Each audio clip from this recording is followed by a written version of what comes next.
How X402 works.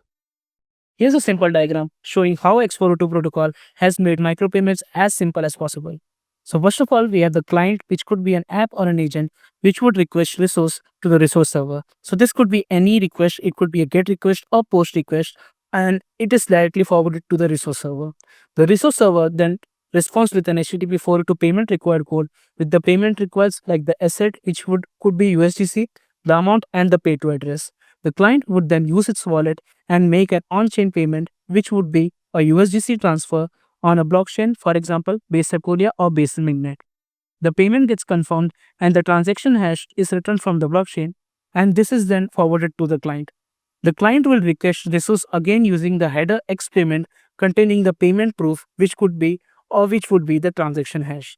Using this transaction hash, the resource server verifies the payment proof and the resource server sends an HTTP 200 OK with the requested resource data.